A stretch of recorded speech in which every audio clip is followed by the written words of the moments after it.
తండ్రి కుమార పరిశుద్ధాత్మకు మహిమ కలుగునుగాక. ఈనాటి జీవవాక్యం. ప్రభు, నీ మరుగు జొచ్చిన వారిని నీవు చేయి విడువవు. కీర్తన 9 వచనము 10. ప్రియ సహోదరి సహోదరులారా, దేవునిచే మిక్కిలిగా ప్రేమించబడుతున్న దేవుని బిడలారా, ప్రభు నామములో మీకు శుభములు కలుగునుగాక. కీర్తనకారుడు తన అనుభవము నుండి చూచిన దానిని, వినిన దానిని గూర్చి వివరిస్తున్నాడు. ప్రభువుని వెదుకు వారికి ఆయన దొరుకునని, ఆయన అండ కోరిన వారిని ఆయన విడిచిపెట్టడని ఈనాటి జీవవాక్యం తెలియజేస్తూ ఉంది.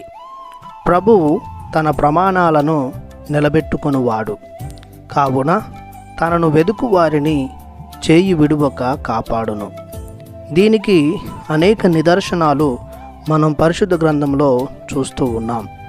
ఐగుప్తు బానిసత్వంలో ఉన్న ఇశ్రాయేలు ప్రజలు దేవుని వైపు మరలి తమ ఆక్రందనలను వినిపించినప్పుడు దేవుడు వారి మొరలను ఆలించి వారికి స్వేచ్ఛా స్వాతంత్రాలను కలుగజేసినాడు. వారిని పక్షి రెక్కల మీద మోసినట్లు వారిని భరించి కాపాడాడు. ఇంకను యెషయా గ్రంథము 49వ అధ్యాయము 15వ వచనములో చెప్పినట్లు, స్త్రీ తన గర్భమున పుట్టిన పసికందును మరిచిపోవునా, తన ప్రేవున పుట్టిన బిడ్డ మీద జాలి చూపకుండునా, తల్లి తన శిశువును మరిచినను నేను మాత్రము నిన్ను మరువను అన్నట్లు వారిని ఆదరించాడు. ఇంకా క్రొత్త నిబంధనలో క్రీస్తు ప్రభుని కోసం వెదికిన జ్ఞానులు, గొల్లలు ఆయన దర్శనాన్ని పొందుకున్నారు. జక్కయ్య క్రీస్తు కోసం వెతకగా ఆయన ఇంటికి వెళ్ళి క్రీస్తు కుటుంబానికి అంతటికీ రక్షణను దయచేశాడు.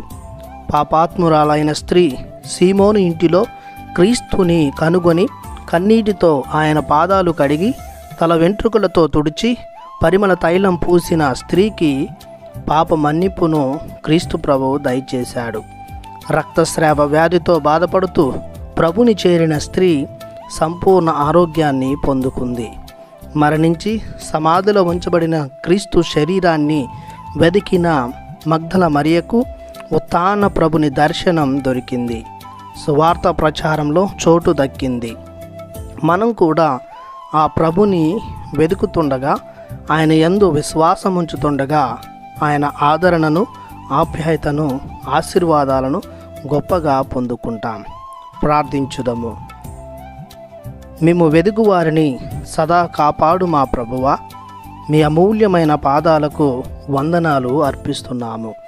మా చేయి విడువక మీరు మాకు నిర్ణయించిన గమ్యాన్ని చేరుకునే శక్తియుక్తులను, పవిత్రాత్మ అనుగ్రహాలను దయచేయమని యేసు అతి పరిశుద్ధమైన నామములో ప్రార్థిస్తున్నాము పరమ తండ్రి.